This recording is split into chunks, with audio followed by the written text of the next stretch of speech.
The Unteachables. On to chapter 14. Dr. Theodis. Hijacked horns scuttle spirit celebration.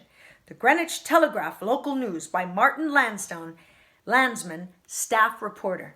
Greenwich Middle School's annual Spirit Week was a disappointment this year after a prank gone awry dropped a shipment of the traditional vuvuzelas into the river.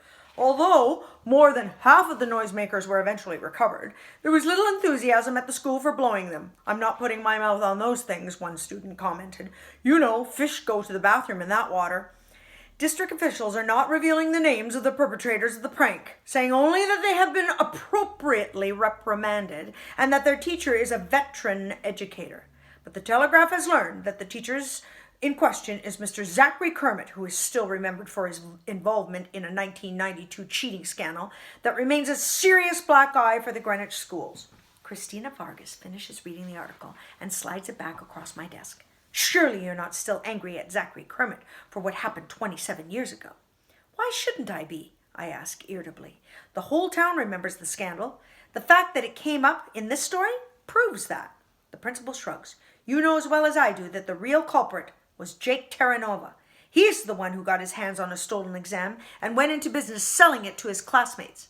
He may have been only 12 at the time, but he was the same wheeler dealer that he is today with his car business. All Zachary was guilty of was being fooled like everybody else, like me, for one, and you." I grimace. Superintendent is a powerful job, but a lonely one as well. When big decisions have to be made, there's no higher authority to appeal to. You are the law. Christine is right that in 1992, Zachary Kermit knew nothing about what the Terranova kid was up to. But when you're the big boss, you don't have the luxury of considering things like that. All that matters is optics. What does it look? How does it look? And what is it? In 1992, it looked very bad. And if the mere mention of Zachary Kermit's name reopens that old wound in a newspaper article written by a reporter who probably wasn't even born in 1992, then the optics haven't gotten any better. An elephant never forgets. The people of Greenwich have memories that are longer still. The district wasn't exactly supportive when the cheating scandal was going on, the principal adds. You can't fault Zachary for feeling abandoned. No wonder he got so burned out. "And what about this latest incident?" I probe. "That wasn't Zachary's fault either," she offers. We gave him the Unteachables. What did you expect? I expect him to control 7 kids. Is that so unreasonable? I knew he wasn't going to turn them into future presidents or even into solid citizens, but to keep them from grand theft to vuvuzela? Is that too much to ask?" I have her there. Not even the most sympathetic principal can condone the kind of stealing, disruption, and destruction of property that transpired on Monday. "And look what happened when he tried to stop them," I go on, pressing my advantage. "They all end up in the river. I just got off the phone with our insurance company. They had a few choice words to say about that, let me assure you." She sighs warmly.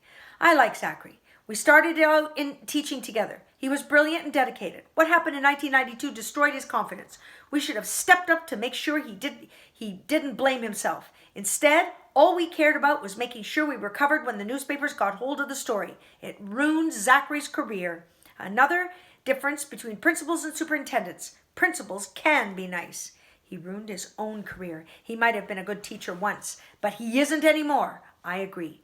"We gave him the most difficult kids in the district, and he made them worse."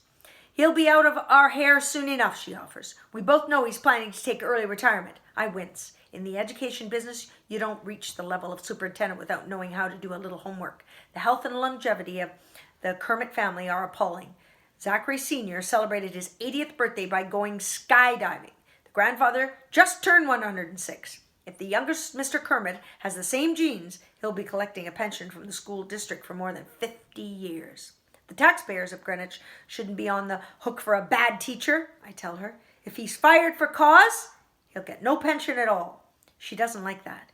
"You have no cause? Not for a few lost noisemakers and something that happened 27 years ago. Not yet," I concede. "But I'll find cause. Zachary Kermit is untrustworthy and incompetent. I know he's your friend, but as his boss, can you really defend him?"